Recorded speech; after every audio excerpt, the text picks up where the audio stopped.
캘리포니아 연방수사국의 서중앙지역본부는 별 특징 없는 현대식 건물에 위치했다. 외관으로는 인접한 보험회사, 소프트웨어, 컨설팅 회사 건물과 큰 차이가 없었다. 언덕 뒤로 몸을 숨긴 그곳 건물들은 캘리포니아 중부 해안의 여러 초목들로 꾸며져 있었다. 댄스와 오닐은 호텔을 출발한 지 10분 만에 페닌슐라 가든 인근의 본부에 도착했다. 신호등과 일단 정지 표지를 무시하고 달려온 덕분이었다. 차에서 내린 댄스는 숄더백을 어깨에 메고 두툼한 컴퓨터 가방을 챙겨 들었다. 그녀의 딸은 브록이라는 뜻을 배우고 나서부터 컴퓨터 가방을 엄마의 숄더백에 브록이라고 불렀다. 그녀와 오닐은 건물로 들어섰다. 그들은 댄스의 팀이 모여있는 곳으로 향했다. 댄스의 사무실은 CBI에서 걸스윙 또는 GW로 알려진 구역에 있었다. 그곳은 댄스와 동료 요원 코너 라미레즈, 행정보좌관 메리엘렌 크레스바크, 마지막으로 CBI의 태엽과도 같은 사무장 그레이스 유아만의 공간이었다. 그곳의 별칭은 불운한 전직 CBI 요원의 유감스러운 의견에서 비롯된 것이었다. 어느 날 본부를 둘러보던 그가 잘난 척하며 별뜻 없이 툭 던진 이름이 지금껏 직원들에 의해 불리고 있었다. GW의 모든 직원은 아직까지도 그 남성 요원이 댄스와 라미레즈가 사무실과 서류 가방, 차를 몰래 숨겨놓은 여성 위생용품들을 전부 찾아냈을지를 두고 논쟁을 벌였다.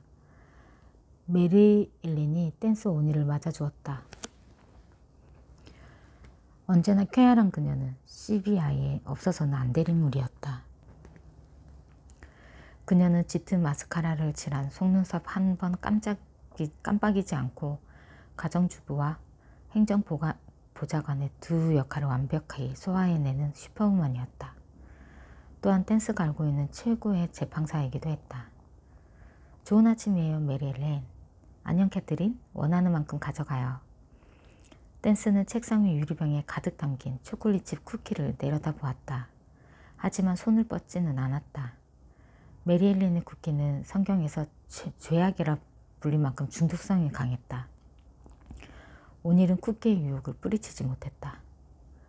몇 주 만에 아침다운 아침을 먹는군요. 에그 베네딕트. 메리엘렌이 만족스럽다는 듯 미소를 지었다. 찰스에게 다시 연락해 메시지를 또 남겨놓았어요. 그녀가 한숨을 내쉬었다. 응답을 하지 않네요. TJ가 레이가 안에서 기다리고 있어요. 아, 오닐 부부한가님. MCSO에서 한 분이 오셨어요. 고마워요. 댄스는 오닐의 사무실로 들어갔다. 강단에 있는 젊은 요원 TJ 스캔론이 댄스의 의자를 차지하고 있었다. 그녀가 들어서자 빨간머리 요원이 벌떡 일어났다. 어서오세요, 보스. 오디션은 잘 보고 오셨나요?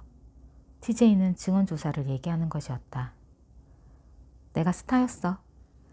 그녀는 기소 면제 심리라는 나쁜 소식을 들려주었다. 젊은 요원이 얼굴을 일그러뜨렸다. 그 역시 범인을 알고 있었고 댄스만큼이나 유죄 판결을 원했다. TJ는 유능한 요원이었다. 그리고 관례적인 접근과 태도로 유명한 법집행기관에서 가장 자유분방한 요원이기도 했다. 오늘 그는 청바지, 폴로 셔츠, 격자한 무늬 스포츠 코트 차림이었다. 댄스의 아버지 벽장에서도 유사한 무늬의 비파렌 셔츠를 여럿 볼 수 있었다. TJ는 넥타이가 하나뿐이었는데 그조차도 기괴한 제리 가르시아 모델이었다. TJ는 1960년대 향수에 병적으로 집착했다. 지금도 그의 사무실에서는 라바램프 2개가 신나게 보글거렸다. 댄스와 TJ는 몇 살 차이밖에 나지 않았지만 세대 차이는 작지 않았다. 그럼에도 두 사람은 궁합이 잘 맞는 멘토, 멘티였다. CBI는 요원들에게 팀워크의 중요성을 강조했지만 TJ는 홀로 움직이는 걸 좋아했다. 하지만 댄스가 요청할 때면 언제든 군말 없이 파트너가 되어주었다. 댄스의 원래 파트너는 범인 인도를 위해 멕시코로 내려가 있었다. CBI에 새로 들어온 말수 적은 레이 카라네오는 TJ 스캔론과 정반대였다. 20대 후반인 그는 짙은색 피부에 사려 깊어 보이는 얼굴을 가졌다. 호리호리한 체구에 카라네오는 오늘 회색 양복에 흰색 셔츠를 입었다. 실제 나이보다 성숙한 그는 병든 어머니를 위해 아내와 이곳으로 오기 전에 네바다 리노에서 경관으로 활동했다. 카라네오는 엄지와 검지 사이 작은 흉터가 난 손으로 커피컵을 쥐고 있었다. 몇 년 전까지만 해도 그 자리에는 갱단 문신이 새겨져 있었다. 그는 CBI에서 가장 조용하고 집중력 있는 젊은 요원이었다.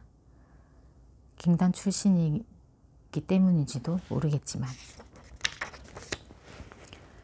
몬터레이 카운터 보안관 사무실에서 온 경관의 머리는 군인처럼 짧았다. 그는 간단하게 자신을 소개한 다음 사건 내용을 들려주었다. 새벽에 한 10대 소녀가 알바라도 인근 몬터레이 다운타운의 어느 주차장에서 납치됐다. 소녀 태미 포스터는 온몸이 꽁꽁 묶인 채 자신의 차 트렁크에 갇혔다. 범인은 그녀를 싣고 만주에 맞춰 차를 해변에 세워놓고 도망쳤다. 댄스는 비좁고 사방이 꽉 막힌 공간에 갇혀 차가운 물에 서서히 잠겨가는 기분이 어떨지 상상하며 몸을 떨었다. 태미의 차가 확실해? 온일이 물었다. 의자에 앉은 그는 뒷다리로 중심을 잡은 채 몸을 앞뒤로 흔들고 있었다. 댄스가 아들에게 절대 하지 말라고 당부했던 행동이었다. 온일의 체중에 눌린 의자 다리가 삐걱 소리를 냈다. 그렇습니다, 부부안관님. 어느 해변이지? 하이랜드 남쪽 해변입니다. 인적이 끊겼을 때였겠지? 네, 아무도 없었습니다. 물론 목격자도 없고요. 태미가 납치된 클럽 주차장에서도 목격자가 없었나요? 댄스가 물었다. 네, 그리고 주차장엔 보안 카메라도 없었습니다. 댄스와 온일은 잠시 생각에 잠겼다. 그녀가 다시 입을 열었다. 그럼 범인은 태미를 버리고 온 곳 근처에 미리 차를 준비해뒀겠군요. 아니면 공범자가 있었든지. 사건 현장 모래밭에 고속도로 쪽으로 향하는 발자국이 남아있었습니다. 물이 닿지 않는 곳에 말이죠. 하지만 모래가 푸석푸석해 미창문이나 크기를 가늠할 수는 없었습니다. 분명한 건 한 사람의 발자국만 남아있었다는 사실입니다. 범인을 태우러 온 차의 흔적은 없었고 근처 덤불 속에 누군가가 숨어 있었던 흔적은? 온일은 물었다. 없었습니다. 갓길에서 자전거 바퀴 자국을 찾긴 했는데 그날 밤에 남겨졌는지 일주일 전에 남겨졌는지 확인할 길이 없습니다. 접지면이 일치하는 바퀴를 찾는 건 불가능합니다. 자전거 바퀴의 데이터베이스 자체가 없으니까요. 경관이 댄스를 돌아보며 말했다. 하긴 매일 수백 명의 사람들이 자전거를 타고 그 지역을 지나다닐 테니까. 범행 동기는요? 강도 사건도 아니고 성폭행이 있었던 것도 아닙니다. 특별한 이유 없이 그냥 태미를 천천히 죽이고 싶었던 것 같습니다. 댄스가 한숨을 길게 내쉬었다. 용의자는 없나요? 없습니다. 댄스의 시선이 TJ에게 돌아갔다. 내가 연락했을 때 들려준 얘기 있었지? 이상한 일이 있었다고. 새로 들어온 소식은 없어? 오, 도로변 십자가 말씀이시죠? 잠시도 가만히 있지 못하는 젊은 요원이 말했다.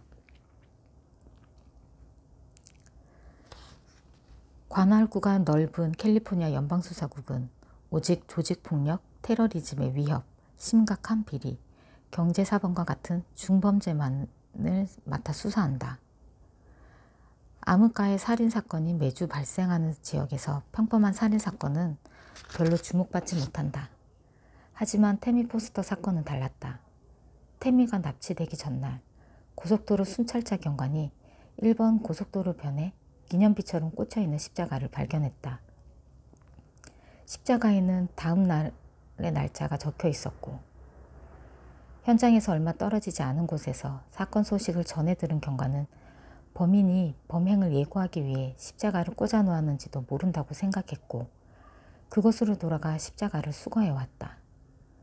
몬터레이 카운티 보안관 사무실의 현장 감식반은 태미가 갇혀있던 트렁크 안에서 장미꽃잎의 일부를 찾아냈다. 그 꽃잎은 십자가 아래 놓여있던 장미다발에서 나온 것으로 확인됐다. 표면적으로는 범인이 특별한 동기 없이 무작위로 표적을 골라 범행을 저지른 것으로 보였지만 댄스는 범인이 추가 범행을 염두에 두고 있을 가능성에 무게를 두었다. 오닐이 물었다. 십자가를 증거로 쓸 순 없고? 그의 부하대원이 얼굴을 찌푸렸다. 고속도로 순찰대 경관이 십자가와 꽃다발을 순찰차 트렁크에 아무렇게나 던져놓았답니다. 오염됐단 말인가? 그렇습니다. 피터 베닝턴이 최선을 다해봤지만 아무것도 건지지 못했습니다. 피터 베닝턴은 몬터레이 카운티 과학수사대의 근면한 책임자였다. 예비 결과일 뿐이지만 경관의 지문 말고는 찾아낸 게 없다고 하네요. 모래와 흙 외엔 다른 흔적도 없다고 하고요. 십자가는 나뭇가지와 꽃집에서 쓰는 철사로 만든 겁니다. 날짜가 적힌 원판은 판지를 오려 만든 거고요. 쉽게 구할 수 있는 일반 펜으로 적어 놓은 거랍니다. 글자는 블록체였습니다. 용의자로부터 샘플을 얻어내지 못하면 더 이상의 진전을 기대할 수 없을 겁니다. 자, 여기 십자가 사진이 있습니다. 섬뜩하죠? 꼭 블레어 위치에서 본 것 같지 않습니까? 좋은 영화죠? TJ가 말했다. 댄스는 그게 TJ의 진지한 의견인지 궁금했다. 그들은 사진을 들여다보았다. 경관의 말대로 섬뜩했다. 나뭇가지는 비비 꼬인 검은 뼈 같아 보였다. 법의학자가 아무것도 밝혀내지 못했다고? 댄스에게는 뉴욕에서 법의학 컨설턴트로 활동 중인 링컨 라임이라는 친구가 있었다. 그녀는 얼마 전 그와 함께 작업했다. 비록 사지마비 환자이지만 링컨 라임은 미국 최고의 범죄 현장 전문가로 인정받고 있었다. 그가 현장 분석을 맡았다면 도움이 될 만한 단서를 어렵지 않게 찾아내지 않았을까? 당연하지. 하지만 경찰 업무의 가장 보편적 규칙은 바로 이것이었다. 주어진 조건에서 최선을 다하기. 사진을 들여다보던 댄스의 눈에 거슬리는 게 있었다. 장미. 오닐은 이내 그녀가 무엇을 짚어냈는지 알아차렸다. 줄기가 같은 길이로 잘려져 있군. 맞아요. 누군가의 마당에서 꺾어온 게 아니라 가게에서 사왔다는 뜻이겠죠. 하지만 보스, 페닌슐라에서 장미를 살 수 있는 곳은 수천 군데도 넘을 텐데요. TJ가 말했다. 이게 우릴 범인의 문간으로 이끌어줄 거라는 얘기가 아니야. 그저 쓸만한 단서가 될 수도 있을 거라는 얘기라고. 속다는 그물이야. 어쩌면 범인이 꽃을 훔쳐왔을 수도 있으니까. 갑자기 심통이 난 댄스가 말했다. 알겠습니다, 보스. 십자가는 정확히 어디에 있었지? 일본 고속도로예요. 정박지 남쪽. TJ가 벽에 붙은 댄스의 지도를 손으로 짚으며 말했다. 십자가를 놓고 가는 걸 목격한 사람은 없었고요. 댄스가 경관에게 물었다. CHP에 의하면 목격자는 없었습니다. 그 구간엔 카메라도 설치되어 있지 않고요. 그래서 계속 찾아보고 있습니다. 상점들은? 오닐이 물었다.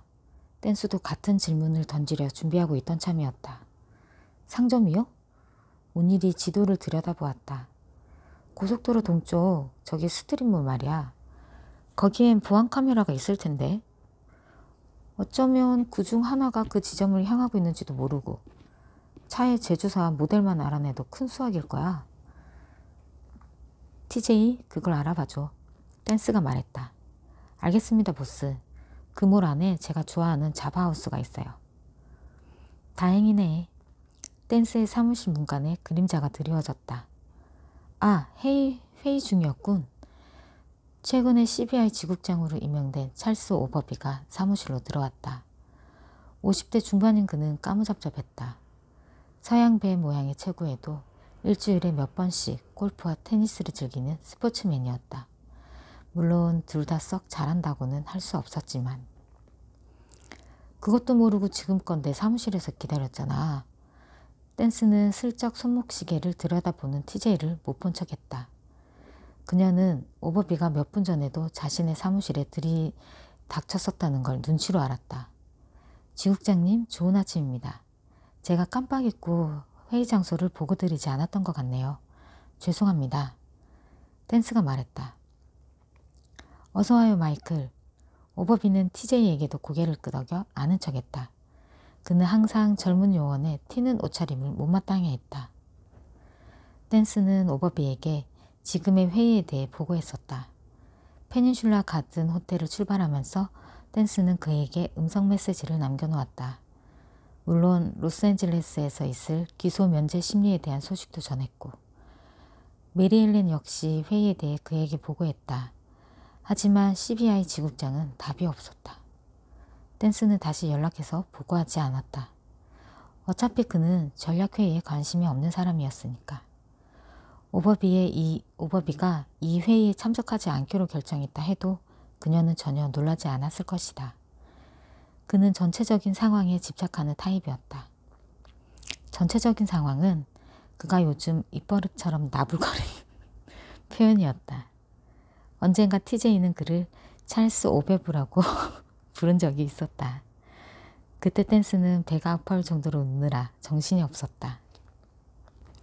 트렁크 속 그 여자 사건 말이야. 벌써부터 기자들이 연락을 해오고 있어. 계속 시간을 끌면 기자들이 짜증을 낼 거야. 브리핑부터 해봐. 아, 기자들? 오버비가 이 회의에 지대한 관심을 보이는 이유였다. 댄스는 지금까지 밝혀낸 사실들과 앞으로의 계획을 들려주었다. 놈이 다시 범행을 저지를까? 앵커들은 그럴 거라고 하던데. 그들의 추측일 뿐입니다. 댄스가 조심스레 바로잡았다. 범인이 태미 포스터를 표적으로 삼은 이유를 모르니 추가 범행 가능성은 예상할 수 없겠죠. 온일이 말했다. 십자가가 그 사건과 관련이 있긴 합니까? 범인이 메시지를 남긴 게 맞아요? 꽃이 법의학적으로 일치합니다. 범인의 메시지로 봐야겠죠. 젠장, 샘의 여름 사건처럼 크게 터지지 않길 바랬는데. 샘의 뭐라고요? 지국장님? 댄스가 물었다.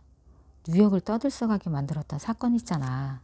메모를 남겨놓고 사람들을 쏴 죽인. 오버비가 말했다. 오, 영화로도 나왔었죠? 스파이크 리. 거기 나오는 킬러가 샘의 아들이었죠. TJ는 대중문화의 사서와 다름없었다. 나도 알아. 그냥 말장난이었을 뿐이야. 아들과 여름. 어쨌든 증거는 찾지 못했습니다. 증거는커녕 단서 하나 없었습니다. 오버비가 고개를 끄덕였다. 그는 부정적인 보고 내용을 좋아하지 않았다. 언론에도 세크라멘토 본부에 있는 상관들에게도 좋을 게 없기 때문이었다. 수사에 진전이 없으면 오버비는 불안해했고 그런 그의 모습은 요원들까지 불안하게 만들었다. 전임 지국장 스탠 피시버는 예상치 못한 건강상의 문제로 은퇴해야 했다. 그에 이어 오버비가 지국장에 임명됐을 때 요원들은 크게 실망했다. 피시버는 항상 요원들의 편에 섰고 물심양면으로 요원들을 지원했다. 오버비는 전혀 다른 스타일이었다. 아니, 정반대의 스타일이었다. 법무장관님이 전화 주셨어. 그들의 궁극적인 상관. 세크라멘토까지 들썩이고 있다고. CNN도 취재에 열을 내고 조만간 장관님께 브리핑해드려야 하는데 큰일이군. 단서 하나 찾지 못했으니 곧 소득이 있겠죠. 장난일 가능성은 얼마나 되지? 남학생 상교클럽이나 여학생 클럽에 짓궂은 신구식이었는지도 모르잖아. 자네들도 대학 시절 안 그랬어? 댄스와 온일은 학생 클럽에 들어가 본 적이 없었다.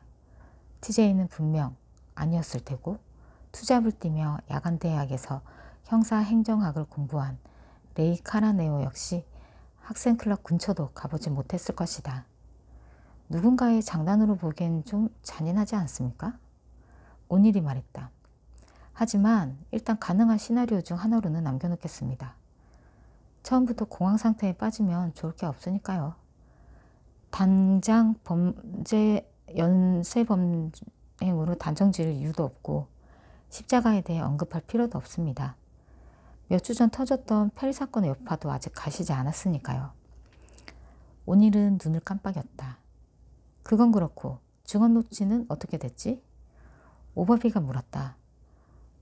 조금 지체될 것 같습니다. 정말 음성 메시지를 확인조차 안 한 거야? 댄스는 생각했다. 잘 됐군. 잘 됐다고요?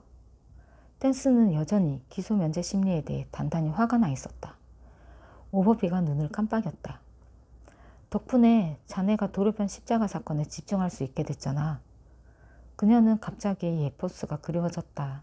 향수는 달콤한 고통이다. 다음 단계는 뭐지? 오버비가 물었다. TJ가 십자가가 놓인 지점에서 얼마 떨어지지 않은 상점과 자동차 딜러의 보안 카메라를 살펴보기로 했습니다.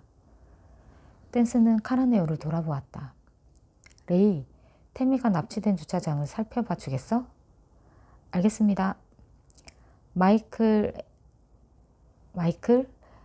MCSO에선 요즘 무슨 사건을 수사하고 있습니까? 오버비가 물었다. 암흑가 살인사건과 컨테이너 사건을 수사 중입니다. 오, 그 사건 말이군요. 페닌슐라는 테러 위협에 거의 영향을 받지 않는 지역이었다. 이곳에는 큰 항구가 없었다.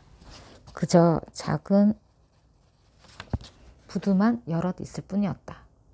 게다가 철통 같은 보안을 자랑하는 공항은 테러리스트들의 표적이 되기에는 너무 작았다. 하지만 한 달쯤 전 인도네시아에서 밀반입된 컨테이너가 오클랜드로 들어온 사건이 있었다. 문제의 컨테이너는 트럭에 실려 로스앤젤레스가 있는 남쪽으로 운송됐다. 보도에 의하면 컨테이너의 내용물은 셀리나스에서 다른 트럭으로 옮겨졌다고 한다. 그 내용물은 밀수품일 가능성이 컸다. 마약, 무기, 또 다른 신뢰할 만한 정보에 의하면 미국으로 밀입구 가려는 사람들일 수도 있었다. 인도네시아는 세계에서 이슬람 교도의 수가 가장 많은 나라다. 위험한 극단주의 테러 조직도 여럿이고 국토안보부는 당연히 그 사건에 깊은 우려를 표명했다. 하지만 하루 이틀은 붙잡아 놓을 수 있습니다. 온일이 덧붙였다. 잘 됐군요. 오버비가 말했다. 그는 도로변 십자가 사건을 위한 특별수사대가 대충 꾸려졌다는 사실에 마음이 놓였다. 수사에 진전이 없을 때마다 그는 위험 부담을 나누려 노력했다. 나중에 영광을 나누는 한이 있더라도. 댄스는 다시 오닐과 한 팀으로 일하게 됐다는 게 만족스러울 뿐이었다. 오닐이 말했다. 피터 베닝턴으로부터 최종 보고서를 받아올게요. 오닐은 과학수사보다는 전통적인 수사 방식에 익숙한 수사관이었다. 조사, 탐문, 그리고 현장 분석. 아주 가끔 박치기를 쓸 때도 있었다. 아무튼 베테랑답게 노련함이 가장 큰 무기였다.